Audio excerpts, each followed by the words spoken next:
Kemelut dugaan ijazah palsu Presiden ke-7 Joko Widodo atau Jokowi kembali naik ke permukaan.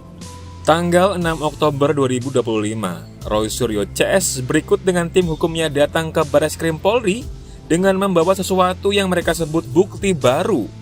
Kami ingin tegaskan bahwa klien kami ada temuan baru melalui data yang ditemukan di Komisi Pemilihan Umum, yakni data ijazah yang sudah dilegalisir yang itu merupakan milik saudara Joko Widodo yang pernah digunakan untuk kontestasi Pilpres pada tahun 2019 yang lalu. Nah, data ini mengkonfirmasi bahwa objek penelitian klien kami, baik yang menggunakan ahli digital forensik yakni saudara Roy Rismond Sianipar, ya Dr. Rismond Sianipar, juga menggunakan pendekatan telematika dengan error level analisisnya Bapak Roy Suryo itu mengkonfirmasi bahwa objeknya sama, dan karena objeknya sama maka kesimpulan yang sudah disampaikan kepada publik yakni 99% ijazah itu palsu atau dengan nomenklatur yang lain ya, Dr. Rismond Sianipar menyebut ini 11.000 triliun persen palsu, makin kuat karena selama ini kan yang menjadi soal adalah saudara Joko Widodo tidak pernah mau menunjukkan ijazahnya, saudara Joko Widodo tidak mau objeknya, yakni ijazah itu diteliti, sehingga seolah-olah kami tadinya menduga ijazah yang digunakan untuk Pilpres itu ijazah yang lain. Maksudnya adalah ijazah yang tidak ada gambar kacamatanya. Tapi dengan penemuan dari Bonatua Silalai bersama Pak Roy Suryo itu mengkonfirmasi bahwa objek yang diteliti itu sama. Walaupun kami tidak menggunakan istilah identik lah. Biar identik itu kewenangan dari Barreskrim, tapi objeknya sama. Sehingga kalau objeknya sama, kesimpulannya juga sama, maka ijazah ini jelas palsu. Baik dengan pendekatan 99% dengan ELA maupun 11.000 triliun dengan analisis digital forensik. Yang kedua, kalau ijazah ini ternyata nantinya palsu, maka tuntutan kepada Polda itu bukan menaikkan status Pak Roy Suryo dan kawan-kawan menjadi tersangka. Justru konstruksi hukumnya, ya, tuduhan pencemaran nama baik 310 KUHP dan juga tuduhan fitnah 311 KUHP yang dianggap ya itu terjadi karena objek ijazahnya itu disebut palsu, itu gugur atau harus dihentikan, atau bahasa hukumnya di SP3. Jadi penyidik Polda semestinya justru wajib menerbitkan SP3, surat pemberitahuan pemberhentian penyidikan begitu. Sehingga apa, kasus ijazah palsu yang dilaporkan sebagai pencemaran oleh saudara Joko Widodo itu dihentikan di Polda. Dan hari ini justru kami datang ke Barreskrim, tadi juga sudah ada surat yang diserahkan melalui Irwasum, dalam rangka untuk apa? Ini adalah temuan yang harusnya membuka kembali kasus dugaan ijazah palsu 263 KUHP yang sebelumnya sudah dilaporkan namun dihentikan melalui proses penyelidikan. Roy yakin ia membawa salinan ijazah Jokowi yang ia dapatkan dari Komisi Pemilihan Umum atau KPU. Ada beberapa poin penting yang ingin kami sampaikan. Yang pertama, tadi disebut-sebut oleh Pak Kosinudin, apa itu bukti yang kami terima dari KPU, Komisi Pemilihan Umum. Alhamdulillah, proses yang lama itu tidak begitu saja. Proses yang lama dari KPU itu sudah kami terima minggu yang lalu bersama dengan Pak Dr. Bonatua Silalai dengan Pak Michael Sinaga. Ya, kami menjemput surat itu di KPU. Karena tidak hanya KPU sebenarnya, kami mengirimkan itu ke 8 institusi. Termasuk diantaranya KPU Pusat, KPU DKI Jakarta, KPU Solo, dan beberapa tempat lain. Termasuk juga ke ANRI, ya, Arsip Nasional Republik Indonesia dan tempat lain. Semuanya adalah harus memegang arsip itu. Karena seorang presiden yang kemudian sudah mencalonkan diri selaku calon presiden waktu itu dan calon wakil presiden itu pasti selalu ada pertinggal suratnya. Tidak mungkin tidak ada. Dan analisis kami adalah menggunakan analisis yang sudah pernah digunakan, penampakan itu ketika pertama kali ditunjukkan oleh Dr. Sigit Sunarta tahun 2022 di kampus Unas Gadjah Mada. Yang terakhir lucunya, oleh Rektor UGM tidak berani ditampilkan lagi. Padahal itu penampilan pertama. Penampilan kedua adalah ketika seorang kader partai, ya, partai gajah itu ya, partai yang nggak punya ijazah itu, ya, itu menampilkannya di akun Twitter, di akun X pada tanggal 1 April 2025. Hanya justru dialah justru sebenarnya, meskipun yang ditampilkan itu adalah asli, tapi dia yang harus kenakan sebenarnya pasal 32 atau 35 Undang-Undang ITE. Karena dia membuat tidak tepatnya gambar itu, dibuat miring. Tidak miring, dibuat miring itu berarti dia melakukan rekayasa. Apapun itu, gambar-gambar itu adalah similar. Ya, similar itu mirip. Akhirnya yang mirip itu kemudian kami cross check dengan penampilan dari Barreskrim. Jadi yang kami gunakan sebagai bukti sahih adalah yang ditampilkan Bareskrim, meskipun itu hanya berupa fotokopi dan terlipat. Tapi meskipun berupa fotokopi dan plat, itu ditampilkan di institusi resmi milik negara, yaitu Bareskrim. Itu kemudian kita analisis, kita perbandingkan dengan tampilannya, dan kita analisis dengan temuan ketika kami ke KPU menerima langsung itu dari KPU, dan itu sudah saya periksa juga sebelum saya berangkat kemarin ke Solo dan ke Malang, ya, itu adalah identik. Artinya apa? Hasil penelitian kami dalam buku setebal 700 halaman Jokowi's Paper yang mengatakan 99% ijazah itu palsu. Berarti kesimpulannya, apa yang dikumpulkan oleh Jokowi di KPU dan insya Allah di tempat lain adalah palsu juga. Jadi itu yang paling penting, 99,9% ijazahnya adalah palsu. Masih di tempat yang sama, Rizal Fadila menuntut pihak Bareskrim Polri untuk segera melanjutkan kasus yang ia sebut sempat ditutup. Karena surat itu menyangkut tentang juga temuan akhir dari Pak Roy Suryo, ya, berkaitan dengan masalah bahwa ijazah yang selama ini disembunyikan oleh Joko Widodo dan juga dibantu oleh pihak kepolisian itu bisa kita yakini itu palsu. Gitu. Saya kira surat Irwasum itu sebetulnya merespon temuan itu yang kemudian kita kaitkan dengan apa yang sudah terdahulu dilakukan penghentian penyelidikan yang seharusnya dengan surat ini kita minta penyelidikan jalan lagi. Gitu, yang di Bareskrim ini yang ya? di Bareskrim. Saya kira itu memang yang kita adukan adalah Joko Widodo. Maka Joko Widodo yang harus diproses dengan temuan baru tentang KPU memberikan informasi atau data itu. Nanti Pak Roy yang tentu akan lebih detail untuk itu. Tapi maksudnya bahwa agar ada satu kebersamaan antara proses yang lalu dengan proses yang sekarang berjalan lagi.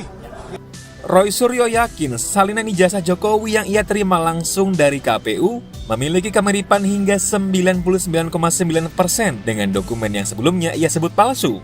Apa yang dilakukan oleh Roy Suryo CS kembali menyalakan lagi isu ijazah Jokowi yang sempat turun pada pertengahan tahun. Ia mendesak agar Bareskrim Polri membuka ulang penyelidikan kasus ijazah Jokowi yang sebelumnya telah dinyatakan tidak memiliki unsur pidana oleh penyidik.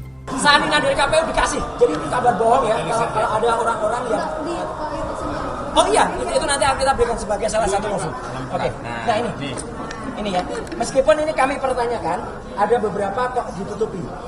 Jadi uji konsekuensinya itu lagi kita bersurat lagi dengan Pak Bonatua dan Mas Michael itu yang ada di belakang sana. Kita lagi pertanyakan dan apalagi ini legalisasinya ini kan tahun 2019. Kita bersurat juga untuk yang legalisasi tahun 2014 itu juga kita minta, legalisasi tahun 2005 di Jakarta, legalisasi tahun 2010 yang ada di Solo juga kita minta. Beberapa hari berikutnya atau tanggal 9 Oktober 2025, apa yang dilakukan oleh Roy Suryo CS mendapat tanggapan dari pihak Jokowi Mania dan Pradi Bersatu. Wakil Ketua Umum Projo atau Freddy Damanik merespons Roy Suryo CS soal bukti baru yang ditunjukkan oleh Roy Suryo. Di dalam kasus ini, saya sebut saja, nggak usah malu-malu, langsung tersangka yang utama saya rasa memang ini teroris ini sudah memenuhi unsur untuk ditetapkan sebagai tersangka. Saya dalam hal ini saksi pelapor yang diminta langsung oleh pihak Pak Jokowi ya di dalam laporan beliau di Polda Metro Jaya. Jadi dan laporan relawan-relawan lainnya. Saya tahu persis ya bahwa bukti-bukti itu sudah sangat cukup untuk menetapkan orang-orang ini menjadi tersangka. Itu yang pertama. Yang kedua, kenapa juga harus segera ditetapkan menjadi tersangka dan ditangkap dan segera ditahan? Karena orang-orang ini terus merusak nalar publik, terus merusak ya media-media kita yang ditonton oleh masyarakat Indonesia. Mereka membangun narasi-narasi yang merusak, narasi kebencian. Coba apa hubungannya sampai yang terakhir tadi kata Bang Andi itu ke makam, itu kan merusak nalar kita. Kemudian Wapres Gibran terus-menerus dicari-cari, dibangun narasi-narasi hoax, kebohongan. Inilah yang kita tidak mau. Ya, jadi dengan segala hormat kepada Polda Metro Jaya, kepada Mabes Polri, ya kami meminta segera tetapkan teroris ini menjadi tersangka, segera tangkap mereka, tahan mereka, karena memang mereka merusak nalar publik, mereka merusak media wacana, semua di media-media kita. Mereka, apapun yang mereka sampaikan narasinya, semua tidak ada yang benar, semua narasi-narasi kebohongan. Saya tambahkan lagi tadi mengenai bukti baru. Kita semua masyarakat Indonesia sudah dipampangkan bahwa waktu Bareskrim Mabes Polri menggelar itu sudah diperiksa dari KPU, itu dokumen sudah diambil dari KPU. KPU-nya sudah diperiksa juga, sudah ditanyain tentang dokumen itu. Sekarang publik dibohongi lagi. Ini yang kalau terus-menerus seperti ini, nanti besok dibangunnya lagi wacana, ditemukannya lagi entah apa, dibangun lagi wacana-wacana yang besar. Freddy menyatakan bahwa analisis yang dilakukan oleh Roy Suryo dan timnya tidak memiliki dasar karena menggunakan dokumen yang tidak jelas. Menurut Freddy, dari seluruh pemeriksaan yang dilakukan oleh Bareskrim Polri, dari pemeriksaan pihak UGM dan rekan-rekan seangkatan Jokowi, serta dokumen lainnya telah menjelaskan bahwa ijazah Jokowi asli. Sementara itu, Sekjen Peradi Bersatu menunjukkan surat dari relawan Jokowi dan Prabowo Gibran kepada Kapolri Jenderal Listio Sigit Prabowo. Surat itu berisikan permintaan ketegasan Polri terkait laporan terhadap Roy Suryo CS dalam polemik kasus ijazah Presiden Joko Widodo. Yang perlu disampaikan kepada publik bahwa di sini kita melihat betapa rendahnya pengetahuan tentang novum. Novum itu diatur setelah inkrah. Kalau terkait surat edaran Kapolri bahwa bukti baru bisa memproses kembali baik itu tahap SP2 Lid maupun SP3, SP2 lidik ya, SP3 lidik, SP2 lid ya, penghentian penyelidikan, terus kemudian SP3 itu ada novum. Novum itu bukti baru yang tidak pernah disajikan.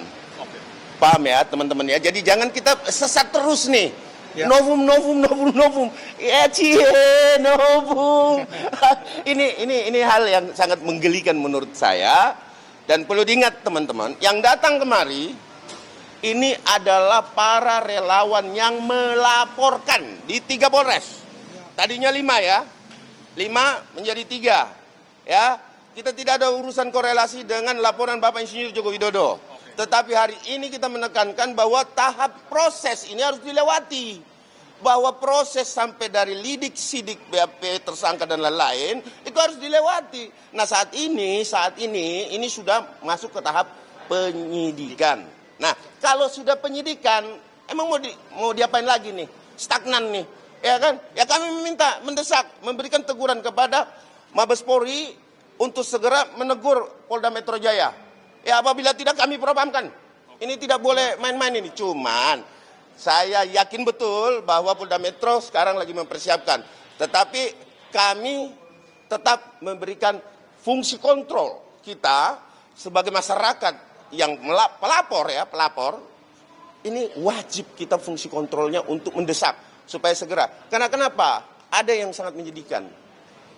Yang menyedihkan adalah teroris datang ke makam.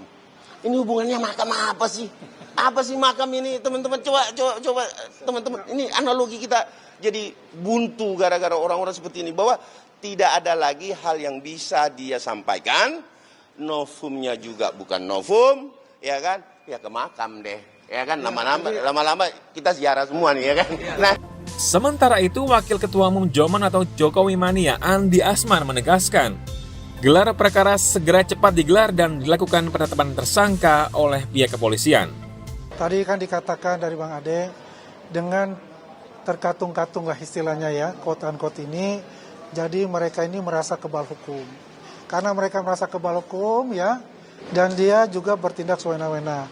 Apalagi di stasiun ada salah satu YouTube ya, di stasiun TV yang mereka mengatakan ya polisi dibubarkan ya, Polri dibubarkan, menunjuk oknum-oknum Polri. Itu sudah menyinggung perasaan kita sebagai anak bangsa ya. Apalagi mereka tidak percaya dengan namanya institusi negara. Ini bermasalah yang sangat besar buat kita. Dan kita ini mendukung penuh kepada Mabes Polri mendukung penuh kepada Polda Metro Jaya, dan saya yakin dengan jumlah dari yang namanya alat bukti, saksi pelapor dan saksi ahli ya, itu lebih dari 100, ini cukup membuktikan bahwasanya 1000% mereka ini teroris ini dapat dikatakan tersangka. Halaman baru ini kembali menuliskan rentetan kasus dugaan ijazah palsu milik Joko Widodo. Adapun kedua pihak yang berseteru ini mendesak pihak kepolisian untuk bergerak memberikan kepastian bagaimana yang terjadi di depan.